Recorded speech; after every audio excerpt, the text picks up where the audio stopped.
Hello everyone. आज date है 24 दिसंबर 2020 और द हिंदू एडिटोरियल डिस्कशन में आपका स्वागत है। सबसे पहले हम देख लेते हैं कि कौन कौन से इंपॉर्टेंट आर्टिकल हम डिस्कस करेंगे। देखो, जो हमारा फर्स्ट आर्टिकल है वो इलेक्शन कमीशन को लेकर के है। सेकंड जो हमारा आर्टिकल है वो हम डिस्कस करेंगे कि कर्नाटका में एक कंपनी वेस्टर्न कंपनी जो आईफोन के लिए आईफोन के मॉडल बनाती है, उस कंपनी और उसके एम्प्लॉयज के बीच में अभी एक स्ट्रगल हुआ। तो हम देखेंगे कौन कौन से कंसर्न हुए जिसकी वजह से ये हुआ, और उसके बाद में हम जो J&K में DDC के जो रिजल्ट आए हैं उनको रिव्यू करेंगे, उन रिजल्ट को एक बार। तो चलो स्टार्ट करते हैं। देखो, जो हमारा फर्स्ट आर्टिकल है वो इलेक्शन कमीशन को लेकर के है। इस आर्टिकल में ये बात बोली गई है कि सबसे पहले शुरुआत की गई है कोरोना पेंडेमिक से, कि देखो कोरोना पेंडेमिक चल रहा है, उसमें सबसे ज्यादा जो जरूरत है वो है सेफ्टी की। और अभी ब्रिटेन में कोरोना का एक नया स्ट्रेन देखने को मिला है, और उसके लिए ये बात बोली जा रही कि वो तो पहले वाले स्ट्रेन से भी ज्यादा खतरनाक है। मतलब उसकी जो एक व्यक्ति से दूसरे व्यक्ति में जो ट्रांसफर होने की पावर है वो बहुत ज्यादा है।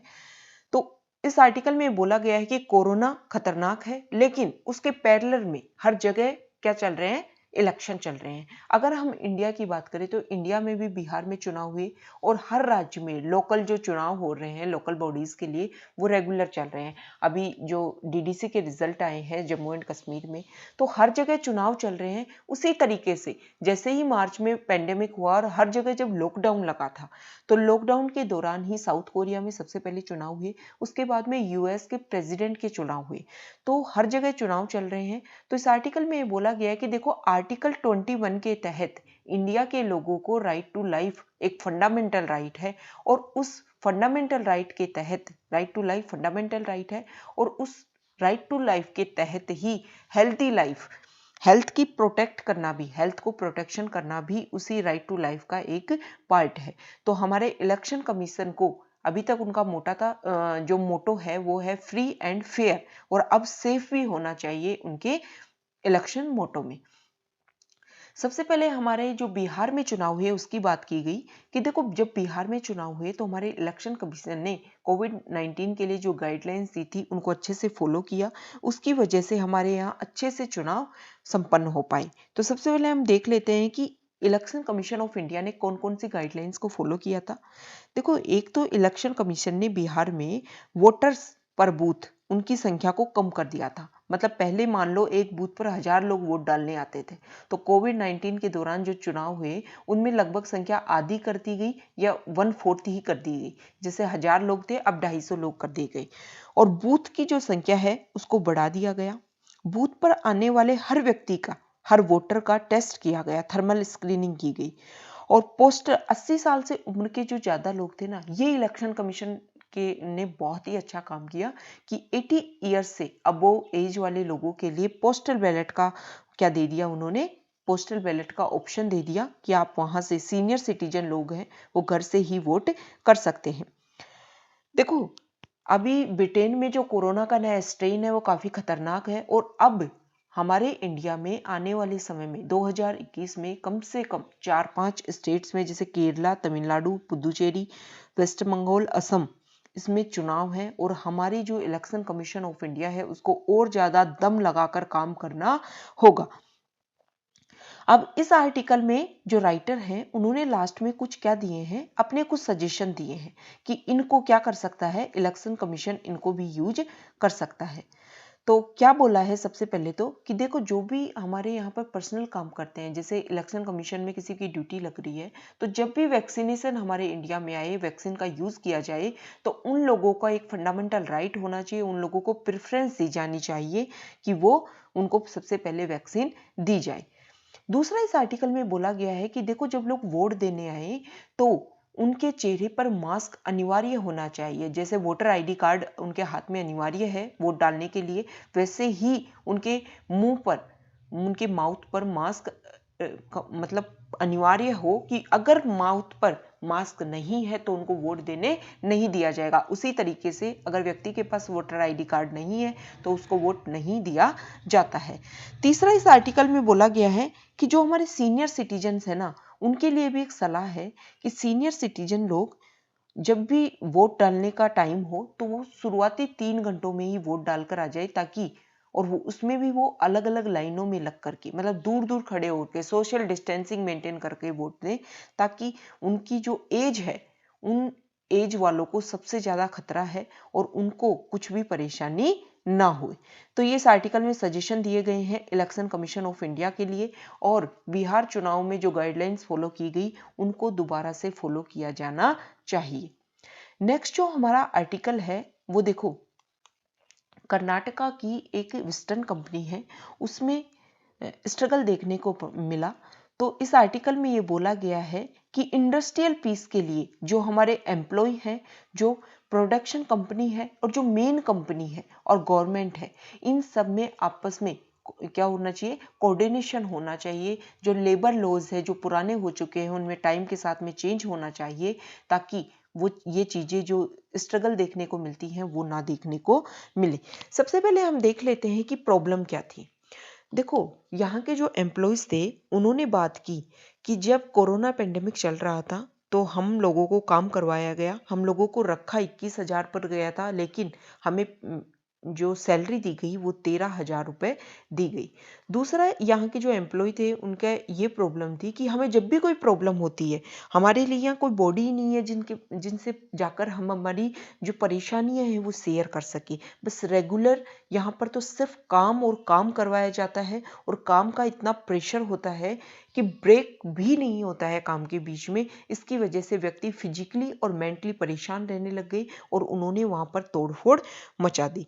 हालांकि पहले कंपनी ने बोला कि 400 करोड़ से ऊपर का उनको नुकसान हुआ है, लेकिन बाद में जब अच्छे से जांच पड़ताल की गई तो कंपनी ने बोला है कि 20 से 50 करोड़ तक कंपनी को नुकसान हुआ है। देखो, आईफोन जो कंपनी है, आईफोन जो बनाती है एप्पल कंपनी, उसी की सहायक है ये वेस्टर्न कंपनी, मतलब उसका पार्ट नहीं है। आईफोन क्या करती है, आईफोन कंपनी, एप्पल कंपनी खुद तो रिसर्च में अपना टाइम इन्वेस्ट करती है, नई नई रिसर्च, कैसे नए नए सिस्टम को यूज कर सकते हैं, क्या नया सिस्टम में हम इंट्रोड्यूस कर सकते हैं, इस पर काम करती है। बल्कि जो फ्रेमवर्क बनवाती है, मतलब हमारे हाथ में जो आईफोन फोन होता है ना, वो फोन जो फ्रेमवर्क जो आईफोन कंपनी बनवाती है वो अपनी मतलब कुछ कंपनियों से कॉन्ट्रैक्ट कर रखा है, सब कॉन्ट्रैक्ट करके उन कंपनियों से फ्रेम बनवाती है। मतलब हैंड में फिजिकली जो काम आता है ना वो किसी और कंपनी से करवाती है। एप्पल जो कंपनी है वो मैक्सिमम अपना टाइम, अपना पैसा और सब कुछ किसमें, रिसर्च में इन्वेस्ट करती है। तो ये वहाँ का कॉन्टेक्स्ट है। वेस्टर्न एक कंपनी है और ये देखो, ताइवान में आईफोन मतलब सप्लाई होने वाला था, अब उसको रोक दिया गया है। तो ये कॉन्टेक्स्ट हमने देख लिया। अब आगे हम देखते हैं कि देखो, ऐसा नहीं है कि इंडिया में ही ये कंपनियां आकर के सब कॉन्ट्रैक्ट के ऊपर काम करवा रही हैं। इससे पहले चाइना में भी ऐसा हो चुका है। और जब कोरोना पेंडेमिक आया तो उस समय में जो मेन जो कंपनियां थी वो अपना अल्टरनेट ढूंढने लगी, क्योंकि कोरोना की वजह से वहां पर क्या लग गया, पेंडेमिक की वजह से वहां लगा दिया लॉकडाउन। और लॉकडाउन होने की वजह से कंपनियों को ये लगा कि हमें हमारे पास में एक अल्टरनेट होना चाहिए। अब देखो, ऐसा इंसिडेंट ऐसा नहीं है कि पहली बार इंडिया में देखने को मिला है। 2017 और 18 के बीच में जो नेशनल कैपिटल रीजन एनसीआर है, वहाँ पर भी बहुत सारी कंपनियों में ऐसी चीज़ें देखने को मिली। वहाँ के एम्प्लॉयज़ थे, उन्होंने स्ट्रगल किया, उन्होंने विरोध किया, रिवोल्ट किया अपनी कंपनी के खिलाफ। तो हम सबसे पहले चाइना का एक्सपीरियंस देख लेते हैं कि चाइना में कैसे इन कंपनियों ने एस्टेब्लिश किया। सबसे पहले चाइना में इन कंपनियों ने सर्दन जो चाइना है उसके कोस्ट पर इन्वेस्ट करना शुरू किया था, और फिर धीरे धीरे ये चाइना की जो मेन लैंड है वहां पर अंदर तक घुस गई। तो देखो, चाइना में इन कंपनियों का आने का 1990 के समय की बात है, जब ग्लोबलाइजेशन स्टार्ट हुआ था। तो जो मेन कंपनियां थी, यूएस, यूके, यूरोपियन कंपनियां थी, उनको लगा कि ज़्यादातर अपनी जो मतलब मैन्युफैक्चरिंग जो यूनिट है वो एस्टेब्लिश करनी चाहिए। कहाँ पर, डेवलपिंग कंट्रीज में। डेवलपिंग कंट्रीज में आपको हर चीज़ सस्ती मिल जाएगी, आपको जो चीज़ें इन्वेस्ट करनी है अपने प्रोडक्ट में वो भी सस्ती मिल जाएंगी, और वहाँ पर जो लेबर है, सबसे बड़ी चीज़ लेबर है, वो भी आपको सस्ता मिल जाएगा। तो यही कारण था कि इन कंपनियों ने जो डेवलपिंग कंट्रीज है उनमें इन्वेस्ट करना शुरू किया। देखो चाइना में पॉपुलेशन बहुत ज़्यादा है, तो चाइना में जो सबसे मेन कारण था एप्पल जैसी कंपनी का यहाँ पर अपनी मैन्युफैक्चरिंग यूनिट स्टार्ट करने का, कि यहाँ पर लेबर बहुत सस्ती मिल गई। दूसरा दूसरा क्या था कि चाइनीज जो कंज्यूमर मार्केट है, पॉपुलेशन ज़्यादा है तो लोग कंज्यूम भी अच्छे से कर लेंगे, तो कंज्यूमर मार्केट भी बहुत ज़्यादा था। अब देखो ये एप्पल कंपनी की जो वेस्टर्न जो कंपनी है वो सिर्फ एक ही कॉन्ट्रैक्ट वाली कंपनी नहीं है। इसके अलावा सॉरी इसके अलावा एप्पल कंपनी ने 9 और कंपनियों के साथ में कॉन्ट्रैक्ट कर रखा है। सबसे पहले 2010 के लगभग की बात है कि जो एप्पल कंपनी है उसने सिर्फ और सिर्फ अपना जो एक सहायक एक अलायंस जिसके साथ कर रखा था वो फॉक्सकॉन कंपनी के साथ कर रखा था, लेकिन वो फॉक्सकॉन कंपनी अपनी मनमर्जी कर रही थी। तो जो एप्पल कंपनी है उसको भी लगा कि और कंपनियों के साथ में अपना जो एग्रीमेंट है उसको साइन को इंक्रीज करना चाहिए, जिससे इस कंपनी का फॉक्सकॉन कंपनी की जो दादागिरी है एप्पल के ऊपर वो ना चल पाए। इसीलिए एप्पल ने अपना एग्रीमेंट इंक्रीज किया और उसी में एक कंपनी है वेस्टर्न कंपनी। अब चाइना में सब कुछ सस्ता मिल रहा था। दूसरा चाइना में क्या था कि वहाँ की जो लोकल गवर्नमेंट है ना वो बहुत ज़्यादा सपोर्ट करती है बाहर की कंपनियों को। क्यों करती है? क्योंकि उस लोकल गवर्नमेंट में जो ऑफिसर्स होते हैं उनका प्रमोशन, उनकी जो पेमेंट है वो इसी आधार पे होती है कि उन्होंने कितनी कंपनियों को अपने यहाँ एस्टेब्लिश किया था। अब कोरोना पेंडेमिक की वजह से सारी कंपनियां जब अपने अल्टरनेट ढूंढने लगी तो इंडिया एक अच्छा ऑप्शन हो सकता है वहाँ के जो विदेशों की जो कंपनियां हैं कि इंडिया में भी हमारे यहाँ पर इन्वेस्ट किया जा सकता है, क्योंकि हमारे यहाँ पर लेबर मिल जाएगा और स्किल डेवलपमेंट स्किल्ड जो लेबरर है वो भी इजीली मिल जाएंगे।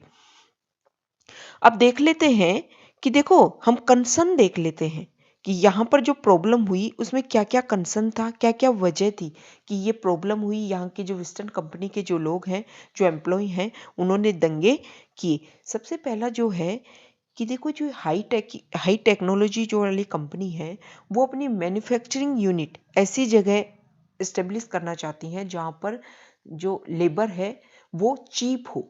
अब चीप लेबर होने के लिए वो कुछ भी करेंगी। एप्पल ने अपना कॉन्ट्रैक्ट कर रखा है 9 कंपनियों के साथ में जिनसे वो अपना क्या बनाता है, अपना जो प्रोडक्ट है वो बनवाता है। अब जो कंपनी है वेस्टर्न कंपनी है उस वो खुद के पास थोड़ा ना लेबरर है, वो भी तो किसी और कंपनी से कॉन्ट्रैक्ट करके अपने यहाँ लेबरर प्रोवाइड करवाती है। तो वो उसने कर रखा है और कंपनियों के साथ में कॉन्ट्रैक्ट। अब कॉन्ट्रैक्ट किया गया था कि आप लेबरर्स को रखोगे 21,000 में और लेबरर्स बोल रहे हैं कि हमें मिला है 13,000 रुपए। तो देखो जो बीच में जो कंपनियां हैं, जो बीच में जो मीडिएटर हैं, हो सकता है कि वो कंपनी ने तो पैसा पूरा दिया हो लेकिन जो मीडिएटर हैं उन्होंने वो पैसा खा लिया हो। तो देखो सबसे बड़ा इशू है कि ये कंपनियां एस्टेब्लिश तो करना चाहती हैं कहाँ पर अपनी मैन्युफैक्चरिंग यूनिट, जहाँ पर सस्ता चीप लेबरर हो, लेकिन उन लेबरर्स के जो सोशल सिक्योरिटी का जो काम है ऐसा कुछ भी ऐसा नहीं करती हैं कि उनका भी इंक्रीज हो सके, उनकी भी जो लाइफ है वो एक नॉर्मल लाइफ चल सके। अब दूसरा इस आर्टिकल में बोला गया है कि एप्पल का फोन लगभग 2 लाख का आता है लेकिन उसके प्रोडक्शन में उसका 2% भी खर्च नहीं होता है।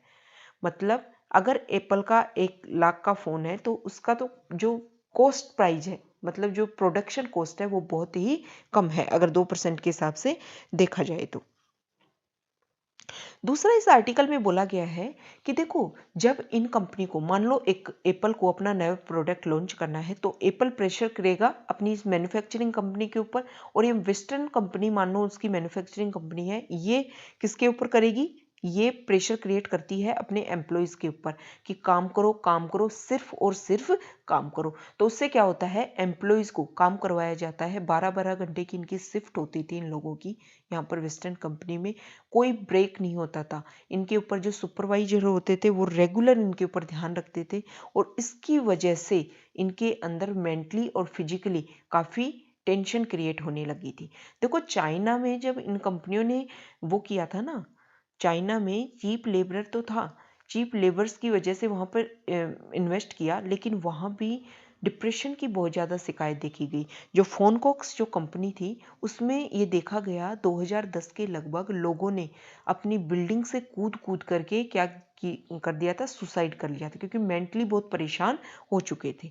तो इसी का नतीजा सेम हमारे यहाँ पर रिपीट हुआ है। लोग मेंटली परेशान थे, काम बहुत ज़्यादा कर रहे थे, लेकिन उसका उनको क्या नहीं मिल रहा था, रिवार्ड नहीं मिल रहा था। अब रिवार्ड तो मिले जो अलग बात, दूसरी एक प्रॉब्लम क्या थी, क्या कंसर्न था कि जो कंपनी में जो एम्प्लॉय काम कर रहे हैं, अगर उनको कुछ परेशानी है तो कोई उनका सुनने वाला ही नहीं था। पता ही नहीं था उनको वर्कर्स को कि हमें हमारी परेशानी बतानी किसको है। तो सबसे बड़ी जो कंसर्न है कि हमारे जो लेबरर्स जो लो हैं उनको आने वाले टाइम के साथ में उनको चेंज करना चाहिए, उनको और ज़्यादा स्ट्रिक्ट बनाना चाहिए, ताकि बाहर से आने वाली कंपनी जो हमारे स्किल्ड लेबरर्स हैं उनका यूज़ करके उनकी जितनी उनकी स्किल है उसके अकॉर्डिंग उनको पेमेंट करे, ताकि किसी का भी नुकसान ना हो। दूसरा, इस आर्टिकल में बोला गया है कि देखो वर्कर्स यहाँ काम कर रहे थे, अब वर्कर्स को पता ही नहीं था कि वो विस्टर्न के लिए काम कर रहे हैं, कि जो कंपनी उनको काम दिलवाने के लिए जो मीडिएटर बन के आए उनके लिए काम कर रहे हैं, कि एप्पल के लिए काम कर रहे हैं।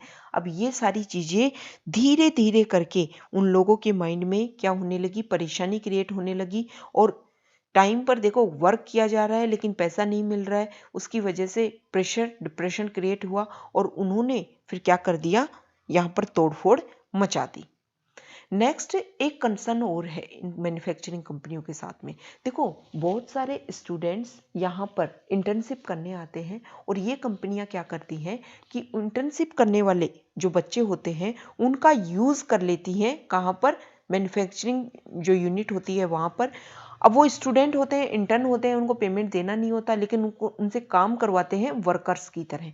तो ये भी मेजर कंसर्न है, ये हमें ध्यान रखना चाहिए कि ऐसे कंसर्न है, इंटर्नशिप करने वाले बच्चों के साथ में ऐसी प्रॉब्लम होती है तो उनका गवर्नमेंट को जो लेबरर्स लॉ हैं उनको काफ़ी स्ट्रिक्ट बनाना होगा।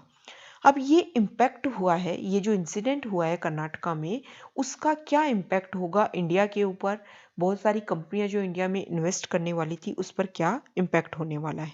देखो इंडिया कोशिश कर रहा है अपने आप को इन्वेस्टमेंट फ्रेंडली बनाने का। इंडिया चाहता है कि बहुत सारी कंपनियां यहाँ पर आए, ताकि हमारे जो लोग हैं, जो यहाँ पर बेरोजगारी एक सबसे बड़ा मुद्दा बनता जा रहा है, वो कम हो, लोगों को एम्प्लॉयमेंट मिले और लोगों का जीवन भी खुशहाल हो। तो अब जो और कंपनियां पेंडेमिक के दौरान चाइना का जो अल्टरनेट सोच रही थी इंडिया को, अब वो सोचेंगी, एक बार सोचेंगी। तो इंडिया को अपना जो पर्सनल रिलेशन है, पब्लिक रिलेशन है, उनको सुधारना होगा, ताकि कंपनियों को वो विश्वास दिला पाएं कि ऐसा कुछ नहीं है। अगर हमारे जो लेबरर्स लॉ हैं उनके अकॉर्डिंग आप काम करोगे तो कोई भी प्रॉब्लम क्रिएट नहीं होगी। दूसरी देखो जो प्रॉब्लम है वो इंडिया के साथ में एक तो होगा कि इंडिया के यहाँ पे इन्वेस्टमेंट नहीं हो पाएगा। दूसरा क्या है कि देखो चाइना भी इस चीज़ का फ़ायदा उठाएगा। चाइना फ़ायदा कैसे उठाएगा? चाइना तो पहले ही बोलता रहता है कि इंडिया मतलब अच्छा इन्वेस्टमेंट हब नहीं है, आप वहाँ जाके अच्छे से इन्वेस्टमेंट नहीं कर सकते।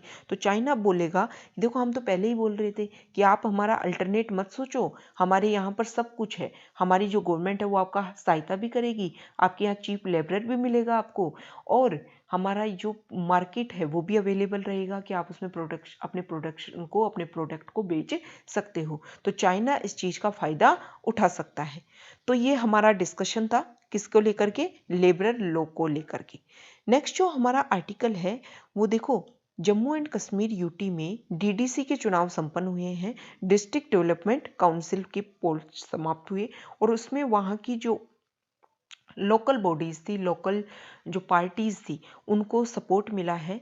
280 सीट में से 110 सीटें जीती हैं लोकल पार्टीज़ ने। हालांकि अकेली किसी पार्टी ने नहीं जीती हैं, 6 पार्टियों ने मिलकर एक अलायंस बनाया था जिसको बोला गया है द पीपल्स अलायंस। देखो the people's alliance for Gupkar declaration. देखो गुपकार डिक्लेरेशन के बारे में आपको पता होना चाहिए कि जब 4 अगस्त अगस्त 2019 में जब वहाँ पे बहुत ज़्यादा हमने पुलिस का और सेना का बहुत ज़्यादा प्रेशर क्रिएट किया जा रहा था, तो वहाँ के लोगों को लग गया था, जो पॉलिटिकल पार्टीज है उनको ये लग गया था कि कुछ अलग होने वाला है जम्मू एंड कश्मीर से रिलेटेड। तो वहाँ की 5 अगस्त 2019 को तो ये पारित किया गया था कि जम्मू एंड कश्मीर राज्य को तोड़ तोड़ दिया गया है 2 यूटीज में। लेकिन उससे पहले ही वहाँ की जो नॉर्मल जो लोकल पार्टीज थी उन्होंने गुपकार डिक्लेरेशन घोषित किया। सारी पार्टियों ने एक अलायंस बनाया कि हम एक साथ मिलकर लड़ेंगे। अगर हमारे यहाँ के जो स्पेशल दर्जा दिया गया है, स्पेशल संवैधानिक दर्जा दिया गया है, अगर उसको छीना जाता है तो हम सारे सब मिलकर लड़ेंगे। तो ये पहला गुपकार डिक्लेरेशन था। अब वहाँ पर होते हैं यूटी बनने के बाद में पहली चुनावी प्रक्रिया होती है। उसमें ये सारे जो अलायंस हैं, 6 पार्टियां मिलकर के एक अलायंस बना लेती हैं और ये चुनाव लड़ती हैं। तो यहाँ पर इस आर्टिकल में ये बोला गया है कि जो लोकल लोग हैं उन्होंने चुना है अपनी लोकल पार्टीज को, ताकि वो उनके लिए वोकल बन पाए। वोकल मतलब अपनी आवाज उठाना। तो ये इस आर्टिकल में बोला गया है कि 370 और 35 ए जो हटाया गया था उसके लिए वहाँ पर काफ़ी क्या है, परेशानी है। जो पॉलिटिकल पार्टीज हैं वो अपने स्वार्थ के लिए लोगों को भड़का रही हैं कि ये आपके साथ में गलत हुआ है। तो इस आर्टिकल में बोला गया है कि सेंट्रल जो गवर्नमेंट है उसको वहाँ की लोकल पार्टीज के साथ में संबंध अच्छे बनाने होंगे, ताकि जो हमारे डेमोक्रेसी के लिए जो चीज सही नहीं है उसको ज़्यादा तूल ना दिया जाए। तो ये आज का हमारा डिस्कशन था। हमने इलेक्शन कमीशन के बारे में डिस्कस किया और उसके बाद में हमने लेबरर्स लॉ देखे कि कैसे हम जो कंसर्न हुए हैं वेस्टर्न कंपनी के साथ में वो आगे आने वाले समय में ना हो। और उसके बाद में हम जम्मू एंड कश्मीर से रिलेटेड कुछ इशू को देखा। तो हमारा डिस्कशन इतना ही आज। Okay, thank you.